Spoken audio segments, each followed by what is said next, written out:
Un jour, et il n'y a pas si longtemps, vous avez pu faire inscrire mon nom dans le livre blanc. Quand votre père m'a affecté à sa garde royale, jamais un Cole n'avait eu si grand honneur. Tout ce que j'ai, c'est à vous que je dois. Je ne trouve pas que vous ayez les mains liées, princesse. On est de retour pour l'épisode 3 de House of the Dragon. Un épisode qui va être très centré sur Viserys. On va passer la plupart du temps avec Viserys et un peu Rhaenyra. Mais pourtant l'épisode commence avec Daemon. Daemon qui chevauche son dragon, qui est dans la guerre contre la Triarchie. Et on voit le dragon dans cette première scène qui quand même est repoussé par des flèches enflammées. Bon, on sent pas réellement le dragon en danger, mais on sent que voilà, l'armée, les rebelles de la Triarchie ont trouvé un moyen efficace pour résister et même battre Daemon et Corlys. Mais ça sera approfondi à la fin de l'épisode. Ensuite, on passe directement avec Viserys, et c'est un peu la présentation, enfin l'anniversaire d'Aegon. Il y a une chasse qui va être organisée, du coup on retrouve Aegon autour de ses parents. Il y a un grand buffet, voilà, il est présenté, c'est la fête. Et dans le fond de la pièce, tu vois Otto, et du coup on nous présente son frère. Et son frère, il pousse un peu Otto pour que Aegon soit nommé héritier officiel. Otto lui dit que ça va être compliqué, et son frère lui dit il faut insister. Du coup, bon, voilà, ça c'est des enjeux qui paraissaient assez évidents. On apprend aussi quand même une chose, c'est que Daemon fait la guerre à la Triarchie, mais sans la permission du roi. Donc en fait, Daemon est toujours dans sa position de rebelle, et ça depuis plusieurs années du coup maintenant. Et on voit donc Tywin Lannister aussi qui est là et qui prévient Viserys qu'il faudrait agir parce que la situation est délicate. On apprend du coup par la bouche de Tywin Lannister que Daemon est en train de perdre la guerre, mais Viserys il s'en fout totalement, il est omnibulé par son fils et il veut savoir où est Rhaenyra. C'est tout ce qu'il veut savoir, et on peut dire qu'il envoie chez Tywin. Ensuite on va retrouver Rhaenyra dans le bois sacré. Pendant que son père la cherche, et elle est là, elle lit un livre, il y a l'équivalent d'un barde qui lui chante des chansons, et là il y a Alicente, son ancienne amie et sa belle-mère actuelle, la reine, qui arrive, et qui est toujours dans cette position de vouloir un peu apaiser les tensions entre Rhaenyra et son père, ce qu'elle faisait déjà du temps où elle était juste l'amie de Rhaenyra. Mais là, ça a beaucoup moins d'impact pour Rhaenyra. Le fait déjà qu'elle soit dans le bois sacré toute seule, enfin avec le barde, mais sans son ami, alors qu'avant elle y était avec Alicente. Là, Alicente vient la rejoindre, mais on sent une distance physique, et on sent qu'elles sont plus proches, et on sent que c'est très conflictuel entre elles, surtout du côté de Rhaenyra, qui je pense lui en veut encore. Elle accepte pas ce qui s'est passé et qu'elle soit mariée avec son père dans son dos. Ensuite, il y a donc un voyage qui se passe où tu retrouves dans la carriole Aegon, ses parents et Rhaenyra. Et ils vont à la chasse au bois du roi. Et là, on sent que les tensions qu'il peut y avoir entre Alicente et Rhaenyra sont toujours présentes, et que Rhaenyra en veut beaucoup à son père. Et son père, il sait pas du tout comment la gérer. Il sait pas comment gérer le conflit. Il essaie de lui dire un jour tu vas devoir te marier. Mais elle le prend pas du tout bien, et on sent que c'est un sujet sensible. Et comme on a pu le voir dans les épisodes précédents, Viserys est bien intentionné, mais il a du mal à communiquer avec sa fille. Donc on arrive sur le lieu de la chasse, il y a une grande réception, et là il y a une scène assez frappante où tu vois Rhaenyra qui se promène au milieu de tout le monde, et qui ne parle à personne, et qui se sent seule. Il y a son père qui la regarde au loin, mais tu sens qu'il y a un grand éloignement entre eux, qui n'arrivent pas à communiquer. Ensuite, tu arrives dans un endroit, il y a une petite réunion de dames, etc. Il y a le fils de Lord Lionel qui arrive parce qu'il a l'air handicapé, il peut pas participer à la chasse, donc il s'intègre au cercle de femmes. Pendant que Rhaenyra passe, on la titille un peu, on attaque un peu son père en lui disant que son père fait l'aveugle, son père gère mal la situation, etc. Elle renvoie chier une dame en lui disant que, à part manger des gâteaux, elle fait pas grand chose. Et tu sens que dans cette réunion, il y a Alicente qui est présente et elle essaie de sauver un peu Rhaenyra, de se mettre de son côté pour lui montrer je suis avec toi, je suis ton ami. Et Rhaenyra lui montre qu'elle peut s'en sortir toute seule, qu'elle peut faire taire les gens toute seule et qu'elle n'a pas besoin d'elle. Et en plus de faire taire la femme qui un peu l'agresse, elle fait comprendre à Alicente, t'as fait ton choix, tu t'es marié dans mon dos, maintenant j'ai plus besoin de toi, regarde bien. Ensuite tu continues à suivre Rhaenyra, elle se promène dehors, elle est vraiment très esselée pour l'instant, et là elle se fait accoster par le frère de Thaïlande de Lannister, Jason je crois que c'est. Voilà, bon, il lui fait un jeu assez flagrant de drague, il cache ça, il cache même pas ça du tout en fait. Et Rhaenyra, elle est pas du tout ouverte pour ça. Elle est pas du tout ouverte au mariage. Surtout de la manière dont il fait, c'est assez grossier. Et elle, en fait, on va comprendre ça plus tard, mais elle interprète mal cette demande en mariage. En fait, elle a l'impression que bon, son père force les choses, ce qui est un peu le cas, mais son père force les choses pas pour se débarrasser d'elle et nommer Aegon comme héritier, mais vraiment parce qu'il faut qu'elle se marie. Mais ça, on va voir ça plus en détail après. Mais en tout cas, elle recale Jason Lannister, et devant tout le monde, Rhaenyra se dispute avec son père. Parce que elle pense que son père veut se débarrasser d'elle, et devant toute la réception, le ton se lève, etc. Rhaenyra décide de fuir, elle prend son cheval, elle fuit. Heureusement, Sir Criston, je sais pas si l'accent est bon, mais en tout cas, voilà, il la suit. Et on sent qu'il y a un petit rapprochement entre les deux. On sent qu'ils sont tous les deux dans le bois du roi. Il y a un rapprochement, il y a un feeling entre les deux. Et après, il lui sauve même la vie quand il y a un sanglier qui arrive et qui attaque Rhaenyra. Même si c'est Rhaenyra qui le finit avec une certaine rage d'ailleurs. Mais voilà, je sens qu'il y a un rapprochement et je pense qu'il y a possibilité que ça aille un peu plus loin entre les deux. Avant que les dragons ne règnent sur Westeros, le cerf blanc était le symbole de la royauté dans ces contrées. Il y a une petite scène dans la forêt parce que bon, ils sont quand même là pour chasser, hein, c'est la tradition, Viserys est censé tuer un cerf. Apparemment, ils sont sur les pistes du cerf blanc. On apprend un petit truc sympa, c'est que le cerf blanc, c'était le symbole de la royauté à Westeros avant que les dragons arrivent. Donc, il serait bien que Viserys tue un cerf blanc, ça serait de bon augure. C'est Otto qui lui dit ça. Bon, ça serait sûrement de bon augure pour Aegon, parce que Otto, lui, veut placer Aegon sur le trône, forcément. Il y a Lannister, Jason Lannister, qui a fait la demande en mariage un peu foireuse à Rhaenyra la scène précédente, qui vient faire un cadeau à Viserys. Et bon, le mec, il est super maladroit, quoi, parce qu'il lui dit... en gros, il lui dit, bon, voilà, c'est un cadeau, Rhaenyra, elle serait bien chez moi, elle serait pas reine, mais ça serait pas mal d'être ma femme. Et bon, là, forcément, Viserys, ça l'énerve, il le prend mal, il lui dit que Rhaenyra sera la reine quoi qu'il arrive. Il affirme sa position. Pour lui, Rhaenyra sera la reine, et il lui précise bien, et il remet Lannister à sa place. Et Lannister, il est assez maladroit quand même dans tout ça, hein. Il est pas très... il donne pas une image de quelqu'un très à l'aise dans le jeu politique, là, sur ce coup. Il enchaîne les maladresses un peu. Toujours dans la même scène, juste après ça, t'as Otto qui arrive. Il arrive pour parler à un Viserys qui commence à boire pas mal, qui commence à être un peu agacé parce qu'on vient tout le temps lui dire ce qu'il doit faire, qu'on lui met assez la pression sur les jeux de pouvoir, sur l'avenir politique, sur l'avenir de sa fille. Ça commence à l'énerver, ça commence à vraiment l'agacer. Et là, il y a Otto qui lui dit, tout simplement, marie Rhaenyra à Aegon, son petit frère. Et là, Viserys, ça l'énerve, il lui dit, j'ai envie de penser à autre chose, laissez-moi tranquille.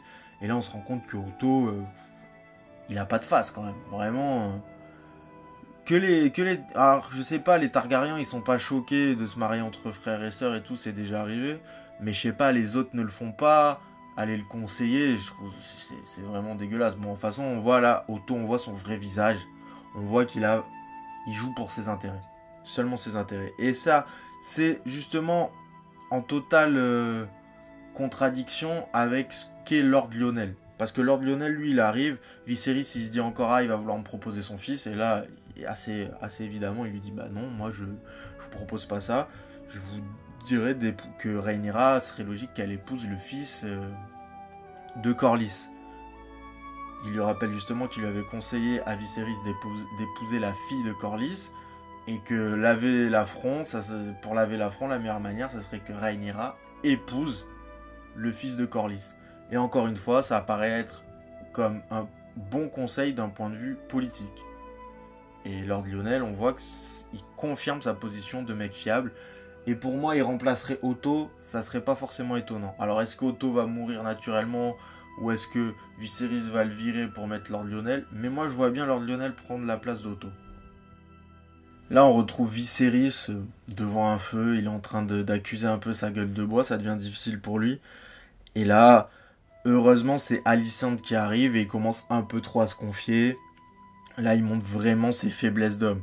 C'est pas digne d'un roi. Bon, ça reste un être humain comme tout le monde. Mais c'est pas digne d'un roi à Westeros, quoi. On sent qu'il est un peu trop humain pour le trône. Et on comprend quand Daemon disait Viserys n'est pas fait pour être roi. Il a des qualités de leader d'homme, etc. Il réfléchit. Mais là, clairement, pour Westeros, il paraît un peu trop faible. Et quand même, là, il commence à émettre à Alicente qu'il a un petit doute sur Rhaenyra héritière. Peut-être il s'est dit, j'ai fait ça dans le feu de l'action parce que j'étais triste pour ma femme. Mais en fait, peut-être que ça n'a rien arrangé à ma tristesse et que ça va pas sauver le royaume. Et que ce que j'ai fait, c'était un peu n'importe quoi. On peut l'entendre, encore une fois, c'est pas bête. Franchement, Viserys, ce qu'il fait et qui dit, c'est pas bête. C'est juste que c'est pas assez manipulateur et calculateur. Et là, il montre trop ses sentiments, il montre sa faiblesse à Alicente. Il faut pas oublier qu'Alicente, c'est la fille d'Otto et que quand même, elle est là un peu pour manipuler le roi, en tout cas à la base. Après, elle a bon cœur, ça on va voir par la suite qu'elle se sert pas encore de sa position de force qu'elle a sur le roi. Ensuite, on voit enfin Viserys tuer le cerf, donc c'est pas un cerf blanc. Donc forcément, on peut se dire que les bonnes augures ne sont plus là. Et ensuite, on voit Rhaenyra justement qui est en face du cerf blanc, et elle décide de ne pas le tuer. Donc est-ce que là, c'est de bonne augure pour Rhaenyra? Est-ce que ça prouve que c'est elle qui est digne d'être la reine? C'est elle qui est digne d'être sur le trône? Je sais pas, ça, on verra, parce que ça semble quand même compliqué pour elle d'arriver sur le trône avec tout ça. Mais il y a un autre parallèle pour moi qui existe, c'est que si on se rappelle la scène où Rhaenyra tue le sanglier et la scène où Viserys tue le cerf, on voit que Rhaenyra, elle a une rage, elle y va avec plein de coups de couteau, alors que Viserys, lui, il a ça en lance, il met 2 coups assez timides, maladroits. Donc ce parallèle-là, il montre peut-être la détermination de Rhaenyra, la colère qu'elle a, et la faiblesse de Viserys qui est le cul entre deux chaises, qui essaie de froisser personne. D'ailleurs, il en fait allusion à ça dans l'épisode où il dit « Si je froisse d'un côté, je veux pas froisser de l'autre ». Et peut-être que ce manque de décision, ce manque de prise de position, c'est ça qui va conduire à sa perte. De toute façon, ça c'est plus un doute. On nous le montre depuis le premier épisode de la série, quoi. En donnant un fils au roi, tu as mis fin à 15 ans d'incertitude et de doute. Et là, on voit justement Otto qui parle avec sa fille. Ils sont de retour de la chasse. J'ai l'impression qu'ils sont à Port-Réal. Et là, Otto lui dit ça serait bien qu'Aegon soit le roi. Donc, influence le roi pour qu'il désigne Aegon comme son héritier. Et Alicente, on la sent un peu réticente, mais elle n'ose pas vraiment rentrer en conflit avec son père. Alors, est-ce que c'est parce qu'elle craint ses réactions? Ou est-ce que c'est parce qu'elle sait que si elle va en confrontation avec son père, ça sera inutile et elle peut perdre.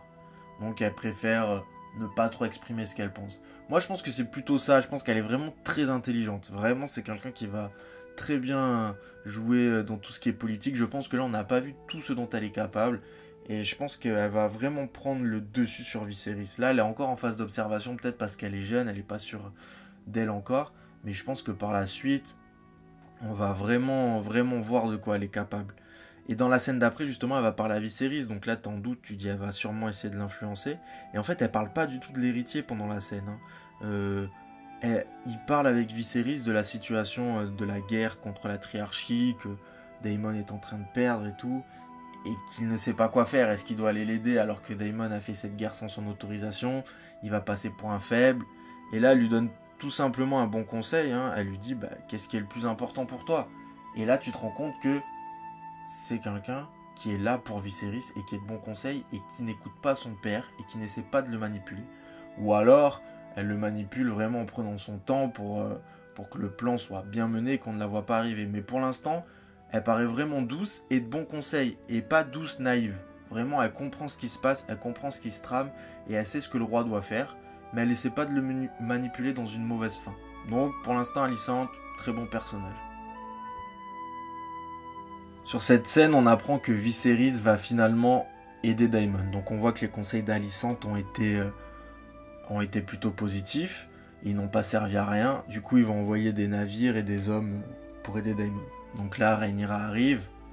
Et comme dans les autres épisodes, après plusieurs scènes de conflit ou d'incompréhension, de non-dit, là, ils finissent vraiment par se parler, par se dire des choses, à discuter de la situation. Il lui fait comprendre qu'elle doit se marier, en fait. Elle doit se marier parce que c'est comme ça et qu'elle le sait depuis sa naissance, qu'il ne la considère pas comme une marchandise, contrairement à ce qu'elle peut croire, mais qu'il faut pour les Targaryens qu'elle se marie pour renforcer leur position.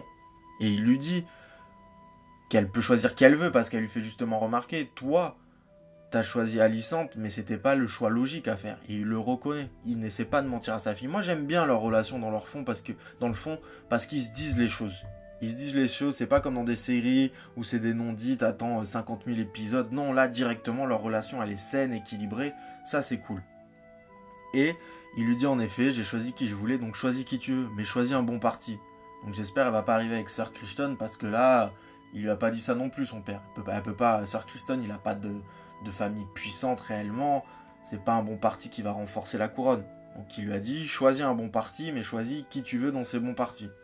Donc franchement, pour un roi, dans le contexte dans lequel c'est, moi Viserys, je le trouve super aimant avec sa fille et vraiment bien intentionné. Et puis surtout à la fin, il lui dit, tu ne seras pas supplantée, Rhaenyra, je ne vais pas te remplacer, ça sera toi la reine quoi qu'il arrive, je ne vais pas changer d'avis.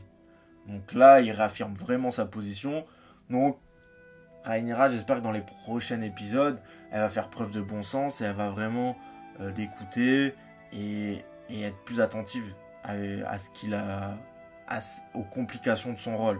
Et puis il faut qu'ils soient solides l'un envers l'autre parce qu'il y a beaucoup de gens qui essaient de nuire à la relation, donc il ne faudrait pas qu'elle interprète mal les choses, qu'elle s'éloigne de lui et que ça pousse Viserys à changer de choix sur l'héritier. Alors, qui? Quel homme ici irait de bon gré vers sa mort? Montre-moi celui qui se jetterait dans cet enfer, neveu, et je te montrerai un esprit malade. Daemon. C'est à cause de lui que nous perdons la guerre. Et ensuite, on arrive sur le champ de bataille. Donc là, on voit un peu une réunion de crise entre les différents membres de la famille Velaryon. On voit Corlys avec son frère Vaemond. On apprend que Vaemond considère que s'ils perdent la guerre, c'est la faute de Daemon. Donc bon, moi je sais pas trop pourquoi. Est-ce qu'il a fait des mauvais choix? Quelle est vraiment sa faute là? En tout cas, Daemon arrive là. Corlys quand même, il prend un peu parti pour Daemon. Il dit pas de mutinerie ici. Donc même si t'es mon frère, j'accepterai pas ça. Et au même moment, les hommes de Viserys arrivent pour donner un message à Daemon et lui dire que Viserys va venir, enfin pas en personne, mais il envoie des hommes pour les aider. Et là, Daemon, ça l'énerve, puisqu'il tabasse à mort le mec, quasiment. Et il préfère faire une mission suicide, où il va se sacrifier, avant que les hommes de Viserys arrivent, pour gagner, avant justement que les renforts puissent être là. Juste pour se dire, j'ai gagné sans Viserys. Il a mis sa vie en danger par fierté. Bon, il s'avère qu'ils ont gagné. Le dragon a réussi à brûler les hommes de la triarchie. Parce qu'ils avaient trouvé une technique pour éviter le dragon. Ils se cachaient dans des rochers, en fait, un peu comme des crabes, au final. Donc, il y avait un peu un parallèle avec ça. Et Daemon, du coup, tue Kragas. Et il le tue hors champ. Donc, parce que Kragas voit qu'il a perdu. Tous ses hommes se font brûler par le dragon. Ceux qui restent sont attaqués par les hommes de Corlys. Et il va se réfugier dans une grotte. Alors, est-ce qu'il allait chercher une arme ou est-ce qu'il allait fuir? Je pense peut-être qu'il allait fuir. Daemon lui court derrière. Et il ressort de la grotte. Il a tranché Kragas en deux. Donc du coup, je pensais que Kragas allait être un ennemi assez important, mais il a été tué hors champ comme ça. Donc en fait, c'était vraiment pas l'ennemi et vraiment pas l'histoire principale de cette saison. Et je pense que ça va vite se recentrer sur les jeux de pouvoir. C'est dommage, ça nous a offert notre première scène de bataille, en sachant que dans les jeux de pouvoir, il y en aura beaucoup moins. Mais ça restait intéressant, hein. Les 3/4 de l'épisode, il n'y avait pas de bataille, même plus que les 3/4. Et c'était intéressant, on suit ça, le développement des personnages est super intéressant. Et vraiment, on commence vraiment à avoir de l'affection pour les personnages. Je trouve que ça y est, on est dedans. Là, déjà au dernier épisode, c'était ça, mais là, au bout du 3e, ça y est, moi, je suis dans l'intrigue et j'attends vraiment les épisodes chaque semaine. Donc, on va continuer à parler de ça encore un moment. Quand même, petite déception pour Kragas. Je m'attendais à ce qu'il soit quelqu'un de plus important, mais peut-être que c'est pas fini, ou peut-être qu'il y aura des choses beaucoup plus importantes. En tout cas, on se retrouve bientôt pour parler de la suite.